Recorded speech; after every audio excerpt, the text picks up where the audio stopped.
discuss or argue. And please keep any, amongst yourself, no interaction with the audience from the podium.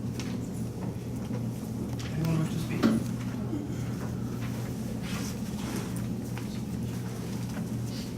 Right to the podium, please. Okay.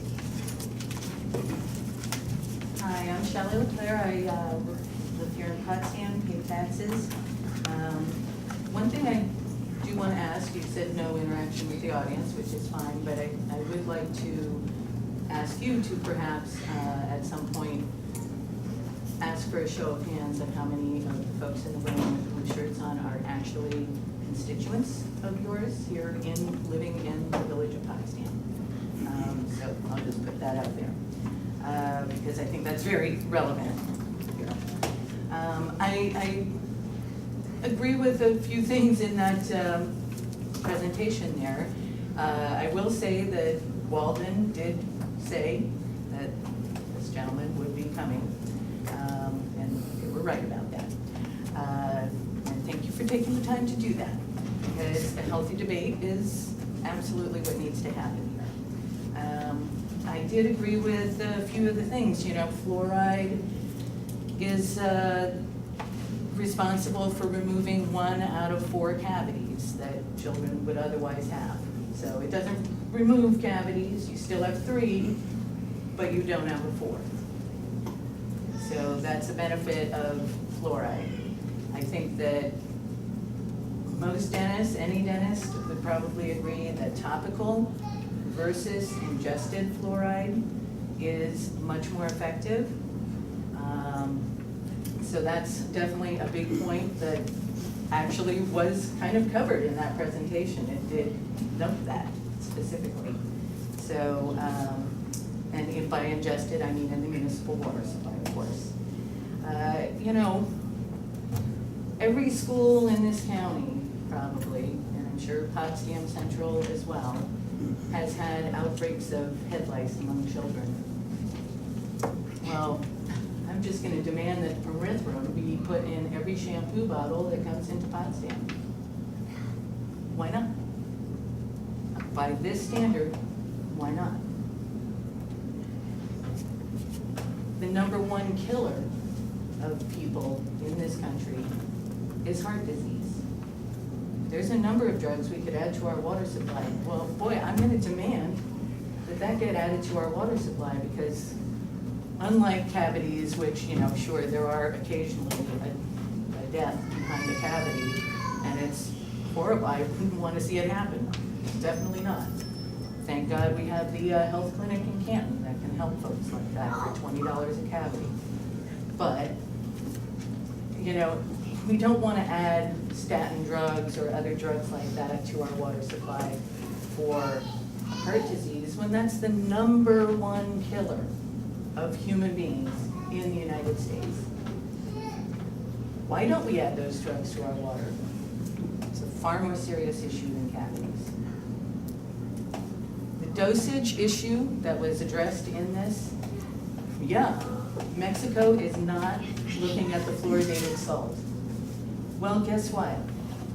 Our doctors cannot tell you what the dosage is of fluoride that people are receiving. They can't tell you. We're getting this much in the water. That's one place we know. Then there's fluoridated toothpaste. Now, if you're taking it as, you know, the pea size, et cetera, but is everybody doing that? Children especially? Are they never swallowing it? Because it says right on there it's poison and don't swallow it. You've got fluoride in drugs. Many drugs contain fluoride. And many foods contain fluoride. So there is no dosage. What pharmacist would hand you a packet of pills and say, not sure what the dose is, but take one a day, what the heck? So, and that is it. That is my little speech. Thank you so much. I appreciate the time. Thank you. Anyone else wish to speak?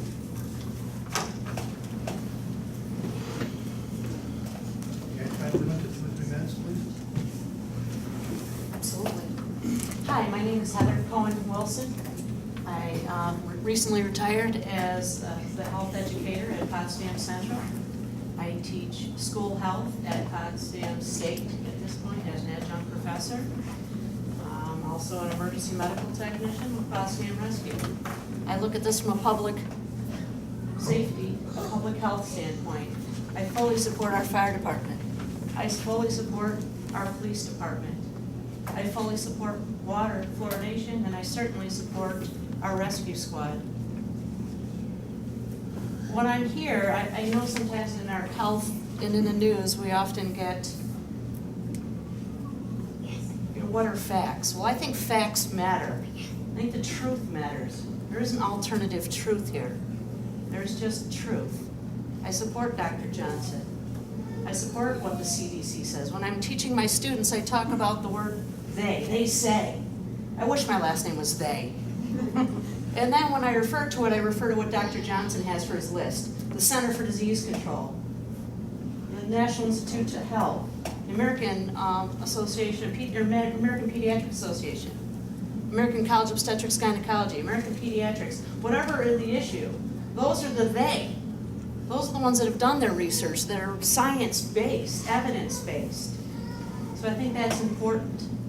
If you have MD after your name, DDS after your name, OD after your name, those are the theys. Those are the people that have put their research and put their time in and support our community. When we look at heart disease, it absolutely is the nation's #1 killer. And there's a link between dental cavities, caries, and heart disease. So, yes, if you want to reduce heart disease, you reduce cavities, you reduce atherosclerosis, that's association. All right, so I don't believe in that there are alternative facts, that the truth sometimes isn't the truth. The truth is the truth.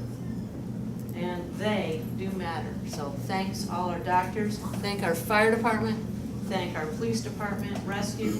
I have 2 students, 2 of my own children, and we live in the town of Potsdam.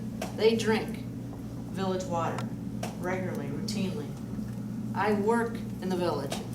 I drink village water that I would hope and expect to have fluoride added to keep my family safe. Thank you. Thank you. Anyone else? Go around. No. Somebody else. Me? You have time to go. Hello, everyone. I'm John Bruetta. I live at 15 Bay Street, right here in town. I'm a chemist. That's my background. So I just wanted to come here because clearly this is a chemical concern.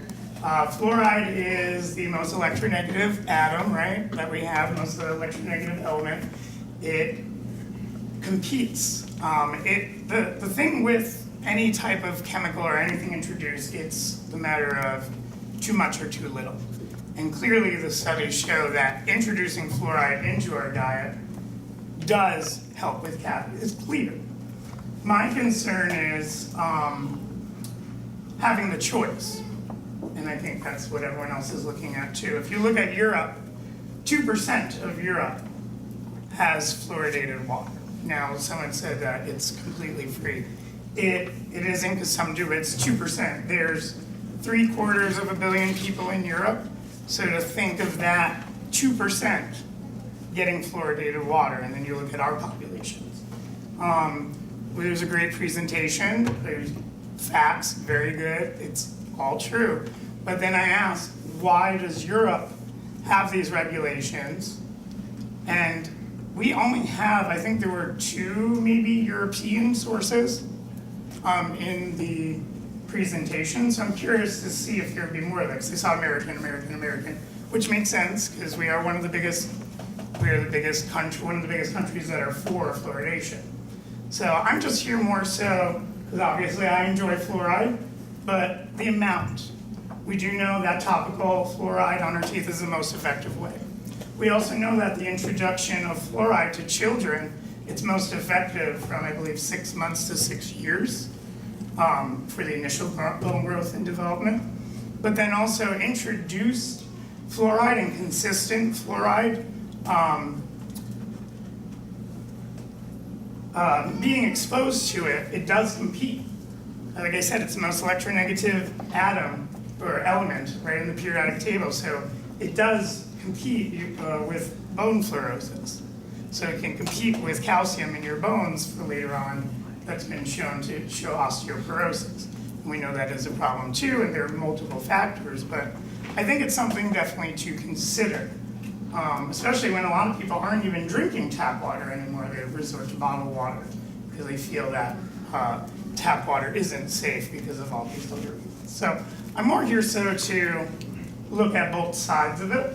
I would be fine if we were fluoridated still, but just to think about it in your own diets if you don't take the tap water, because you can't control everything that does go into your body. And as many studies that we were shown, you can still control how much you do take it. So I'm just here to let you know about that there are other places that, like Europe, where it's 2% of the population, 750 million people, out of 750 million people are fluoridated. Thank you. Very much. Thank you. Who's next? Next speak. In that.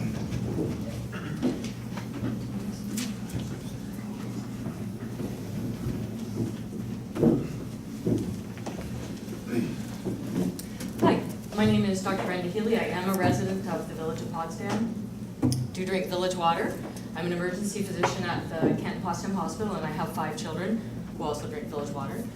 I just want to say anecdotally, from my point of view, having moved to this community 2 years and a bit ago, that I see a lot of tooth decay in this community, and we see, I wish I could give you the exact numbers, 100 on average patients a day through the emergency department, and not a day goes by that we don't see 1 or more patients complaining of toothache and having tooth abscesses, all related to tooth decay.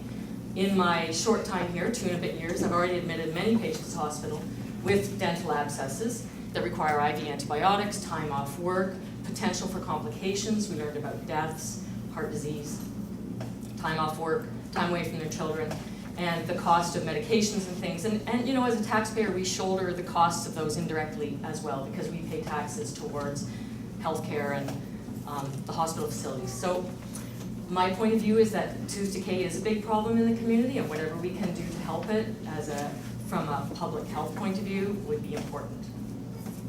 Thank you. Thank you. Who's next?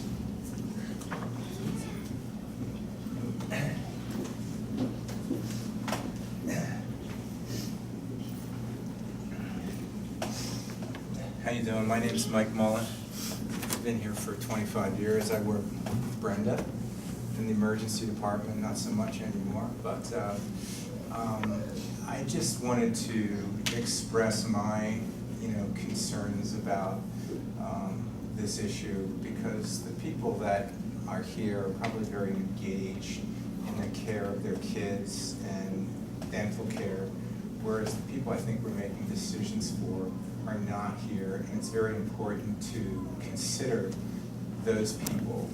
I can tell you that dental problems are a huge problem in the emergency department, and although it seems a bit tangential, drug addiction is certainly related to that, because dental caries and dental decay causes a lot of pain and suffering, and it's one of the ways that people get introduced to using pain medicines inappropriately. I just strongly advocate using fluoride. I don't know, it was too crowded. I didn't get to hear your talk, and a friend of mine was a dentist here, and he one time said to me, nobody told you you couldn't have been a dentist, when I was complaining about how much time he had off. But anyhow, I did hear someone speak, a chemist here, speak about fluorination, and I didn't know if my grandson is from Sweden, and he was born in London, but and I'm not sure whether they fluorinate there, but are there other ways that they introduce fluoride into the diet? I mean, I don't know if I can ask a question, into the diet, or did you say that or talk about that already? Yes. You did talk about that, okay. All right. Thank you. Who's Who's next? No, I'm good. Slow. Hi, I'm Victor Camano. I live at 22 Waverly Street. I also work at the hospital. And I am here mostly to support this idea of fluoridation, mostly because we're talking a lot of people who don't want the fluoridation. The gist I'm getting is it's because it's a matter of choice. Problem is, for a lot of the people that we're talking about, especially children, low-income families, they don't have as much of a choice. Their dental care is poor. These are children who are perhaps poorly educated and poorly supported. So really my concern is mostly for the people, a lot of people who are well educated. We have the money and the ability to go to dentists. We have the ability to use fluoride things in our mouth and to get the topical fluoride. But again, my concern are for children who don't have that same kind of support. So thank you for your time. Thank you. All right, here's what I got. Anyone else?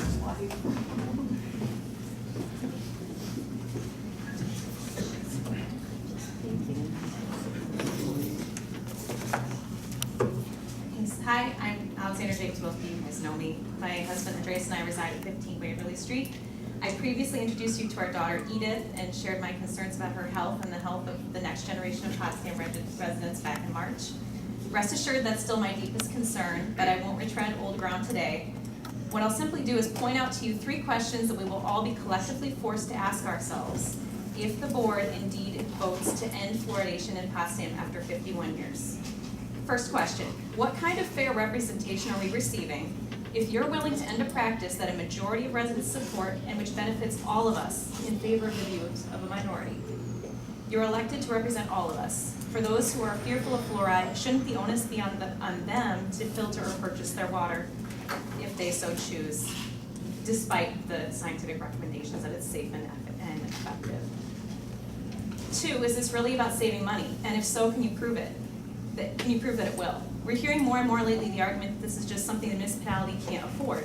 I realize that budgets are tight, and we all know about that. Truly, it's time to look closely at expenditures, but let's be honest. This is one of the few items in your budget that more than pays for itself in terms of the savings to the taxpayer and unneeded healthcare costs. If you do away with fluoridation, all of us here are stuck with the tab for higher bills, lost time, and avoidable pain associated with the inevitable increase in cavities. Far more than what we would have paid in our water bills. And for some families, it's truly unaffordable. 3, last question. If you're unwilling to listen to the counsel of local, state, national, and international medical, scientific, and dental experts in favor of minority views that have been soundly discredited, as we've heard today, what other advice are you willing to ignore? If you're content to ignore the advice of these experts today, naturally, you will be forced to wonder which experts you might ignore tomorrow. Engineers, accountants, attorneys? What does that say about the village of Potsdam? I know we all truly appreciate the deep research that many of you have done on this issue and your willingness to listen to residents' concerns. I hope you listen now, consider these questions, and realize that should you vote to end fluoridation, it will be a sad day, not just for public health, but also because we'll be forced as voters to question the trust that we placed in you. Thank you. Thank you. Who's next?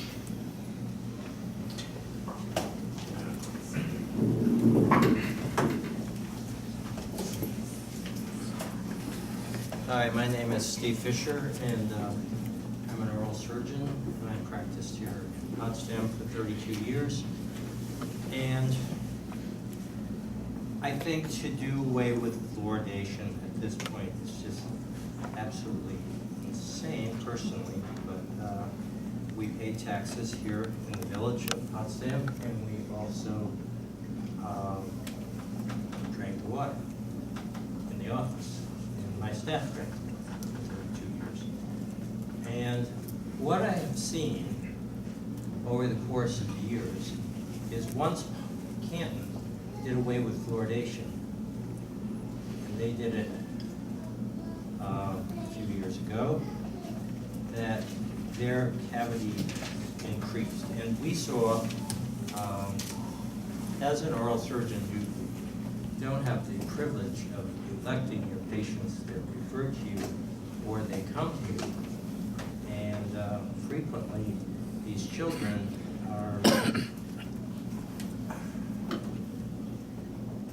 not prepared for a dentist to look at their mouth or a surgeon. And they frequently have not been to a dentist. And what I found was children from other areas just had, where they did not have fluoridation, had rampant decay. And the children were actually sad. And whereas the areas that did have fluoridation were much, the decay rate was much less. And with that, I come. Thank you.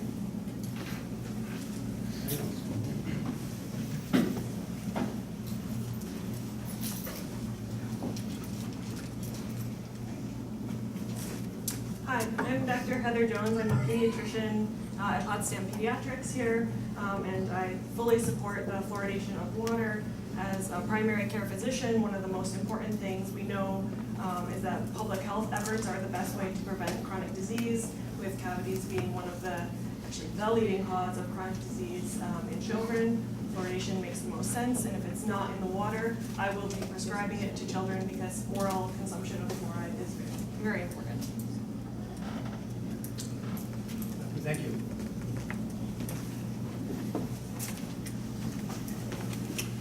Hi, my name is Stephen Casper. I reside at 32 Chestnut Street, and I'm a historian.